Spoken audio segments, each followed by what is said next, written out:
कधी-कधी छोट्या प्रदर्शनातून मिळालेली एक कल्पना आयुष्याचं चित्रच बदलून टाकते. जालना तालुक्यातील खनेपुरी गावच्या गंगासागर लहू पडघणकर शेतमजुरी करताना आलेल्या आजारपणामुळे त्यांचं आयुष्य अडचणीत आलं. पण उमेद अभियानाअंतर्गत भरड धान्याच्या वापराबद्दल मिळालेलं प्रशिक्षण त्यांच्यासाठी ठरलं खरं वळण. हुरड्यापासून धपाटे तयार करण्याची कल्पना गंगासागर यांनी केवळ स्वीकारलीच नाही, तर त्यातून स्वतःचा व्यवसाय उभा केला. आज त्यांच्या ज्ञानेश्वरी महिला गृहउद्योगातून तयार होणारे धपाटे आणि हुरड्याचं पीठ मुंबई, पुणे, ठाणे, नाशिक अशा मोठ्या शहरात पोहोचतंय. हजारो ग्राहकांना आवडतंय आणि गावातील इतर महिलांसाठी रोजगाराच्या नव्या संधी निर्माण करतंय. गावातून निघालेलं हे लज्जतदार धपाटं आता महिलांच्या स्वावलंबनाचं प्रतीक ठरतंय.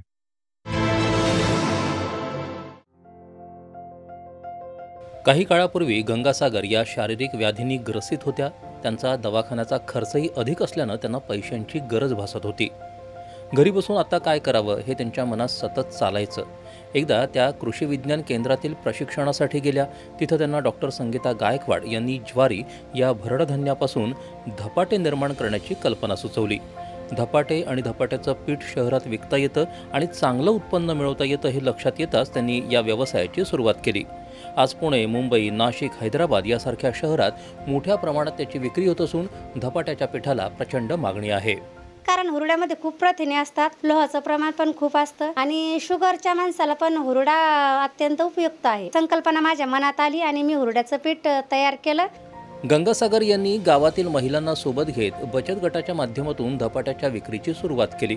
सुरुवातीला त्यांनी वेगवेगळ्या ठिकाणी स्टॉल्स लावून धपाट्याची विक्री केली. त्यावेळी त्यांना फारसा प्रतिसाद मिळाला नाही.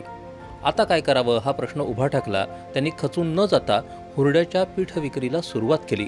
दिवसेंदिवस पिठाची मागणी जोर धरू लागली. मग गंगासागर यांनी आपल्या आजूबाजूच्या गावातून गावराणी हुरड्याच्या खरेदीला सुरुवात केली. वर्षाला 1 क्विंटल होणारी पिठाची विक्री आता 18 ते 20 क्विंटलपर्यंत पोहोचली आहे. तर सुरुवातीला माझं 1 किलो 2 किलो पीठ असं जायचं, पण आम्ही निराश झालो नाही सर.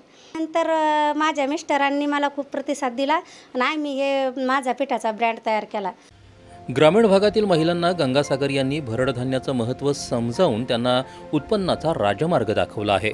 सुरुवातीला गिरणीतून दळण आणावं लागायचं. आता दळण यंत्राच्या माध्यमातून ते काम घरीच होत आहे.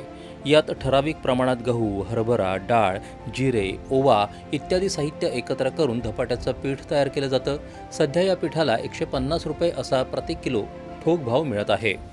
या मिलेट्स किंवा श्री अन्न जे आदरणीय पंतप्रधान म्हणतात, तर त्याला त्या माध्यमातून त्यांनी चालना दिलेली आहे आणि त्याचं प्रक्रिया आणि मूल्यवर्धनामध्ये एक वेगळं उदाहरण तयार केलेलं आहे. त्यांनी आपला सर्वसामान्य घरातील महिला आणि सर्वसामान्य प्रकारची महिला आज पूर्ण मुंबईपर्यंत आपल्या मालाचा सप्लाय करून आज अनेक ग्राहक त्यांनी त्या ठिकाणी जोडलेला आहे.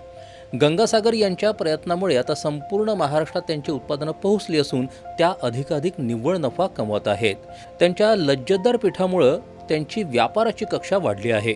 एका छोट्याशा गावातून सुरू केलेला व्यवसाय आता ज्ञानेश्वरी महिला गृहउद्योग म्हणून सर्वत्र पोहोचला आहे. दूरदर्शन बातम्यांसाठी अनंत साळी, जालना.